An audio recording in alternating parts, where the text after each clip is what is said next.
Global climate change has altered how we look at the world and how we use energy. Our ever-expanding world population, increases in global manufacturing, and our natural resource consumption are straining an already delicate ecosystem. In response, many new products have been introduced. While the technology isn't new, compact fluorescent light bulbs, or CFLs, are being put forth as one way to reduce the world's energy consumption. They use less energy to light a room than a standard incandescent light bulb, and governments around the world are mandating that within the next 2 years that the CFLs be used in place of incandescent, and that incandescent bulbs be replaced entirely. However, CFLs presents us various other challenges, leading some to feel that the use, to use a medical analogy, the cure might be more harmful than disease. CFLs work by exciting mercury with an electrical current, causing the mercury vapor to glow. It's the mercury that's at the core of the problems for CFLs. Most CFLs are produced in China. According to the May 4th, 2009 edition of Australian News, large numbers of Chinese workers have been poisoned by mercury used in the bulb's production. Making the bulbs requires the workers to handle the mercury both in liquid and in solid form. In southern China, CFLs are produced in factories that range from high-tech to small sweatshops. The article also reports that the Chinese government had previously shut down a lot of the mercury mining in the region due to the impact that it had on the environment, poisoning rivers, ruining crops, and causing illness among the people. With a surge in demand for these CFL light bulbs, these mines that had been previously closed are going to be reopened given the surge in demand for the bulbs. And many are concerned that this is going to ruin many of the parts of China that have already been impacted by the mercury. In fact, tests on hundreds of workers have found dangerously high levels of mercury in their systems. So while the CFLs may conserve energy compared to the traditional incandescent light bulb, the harm caused both to humans and the environment may cancel out any gains caused by them. As with anything manufactured, it reaches a time when it needs to be replaced and disposed of. This presents another challenge for the CFLs. According to the National Public Radio, or NPR, website, the head of the Environmental Protection Agency concedes that not enough has been done to educate the public on how to properly dispose and recycle these bulbs. The worldwide mandates for the switch to these bulbs have largely ignored the need to properly dispose of them. They simply can't be thrown out, they must be recycled. The article also quotes a senior counsel for General Electric as saying, given what we anticipate to be a significant increase in use of these products, we are now beginning to look at, and shortly we'll be discussing with legislators, a possible national solution here. Now, the article was dated May 4th, 2009. They were set to have their first meetings with congressional staffers the next week. And so while one bulb in a trash can might not be cause for concern, landfills filled with thousands, perhaps at some point millions, of discarded CFLs leaking mercury into soil and contaminating our fresh water sources is.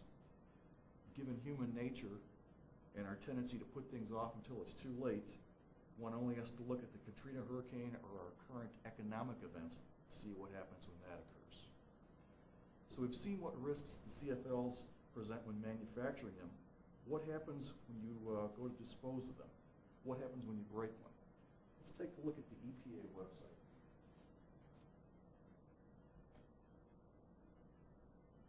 How to clean up the room. Have pets and people leave the room and don't let anyone walk through the breakage on their way out.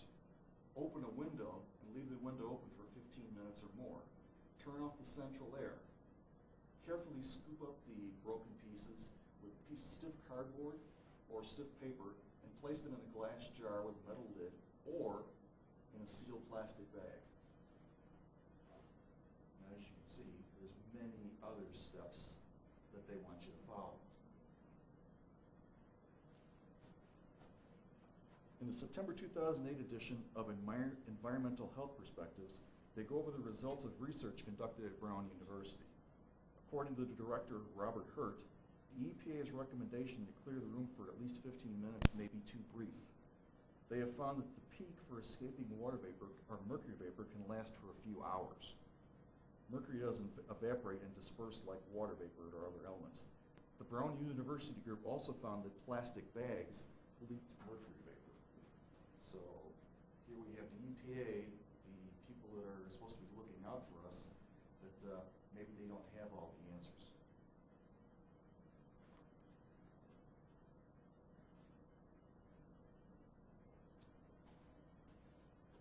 And why are you not supposed to use a vacuum cleaner when cleaning up after these bulbs? Again, since the mercury doesn't break down, it has a long life. In the November 2003 edition of American Libraries, there was a story about a Muncie, Indiana library where a standard fluorescent light bulb, like we would have here, fell to the ground, and when the maintenance crew was cleaning it up, they used a vacuum cleaner. The mercury remained in a solid form, and the vacuum cleaner worked kind of like a machine gun, just scattering little pieces of mercury all over the library and their collections. The mercury was discovered on a computer table, so the EPA shut the library down for a week while they cleaned the place up. Other concerns about the bulbs. According to the Migraine Action Group at www.migraine.org, the UK's health agency organization has conducted tests and found a connection between CFLs and migraine headaches due to the flicker rate of the bulb, similar to the way people with epilepsy are impacted by flashing strobe lights. So special care must be taken as to where the CFL bulbs are installed as well.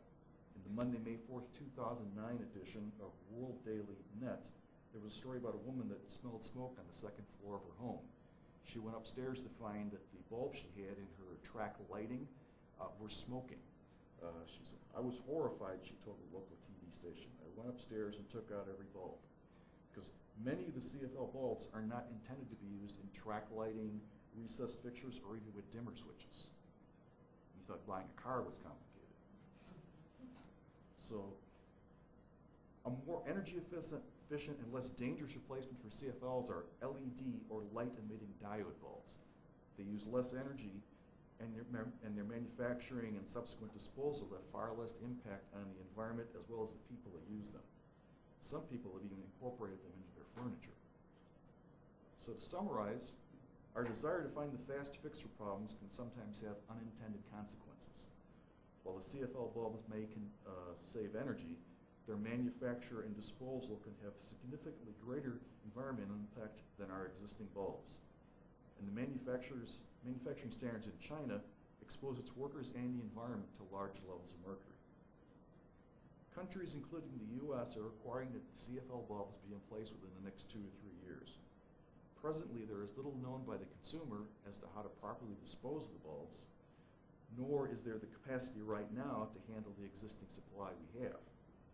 A rapid escalation in their use without the means to properly dispose of them and handle the mercury content present major challenges that might not have immediate answers. Think 3 Mile Island, Chernobyl, Katrina. It's human nature not to deal with problems until it is often too late, and our government and business leaders are no exception. And finally, there are challenges presented by the bulbs themselves. If they break, cleaning them up is no simple task, as evidenced by the EPA website. Also, great care must be taken when purchasing the bulbs. Previously, you would just walk in, buy the bulb of the style or wattage that you would like, take it home and install it. Well, now you got to see if it will work in your particular application at all. And like I mentioned with the migraine group, that even the flicker rate can cause harm to people. While LED lighting or light-emitting diode bulbs have a long way to go, it's far less harmful than the future that the CFLs produce. In conclusion, I guess it can be brought down to one decision. In my left hand, I hold a standard incandescent light bulb. If I drop this and it breaks, we'd call maintenance and ask someone to send a broom. In my right hand, I hold a CFL bulb. If I drop this bulb, we would first have to evacuate the room, then call maintenance. So what it comes down to, which of these bulbs would you want to have in your child's bedroom? Thank you.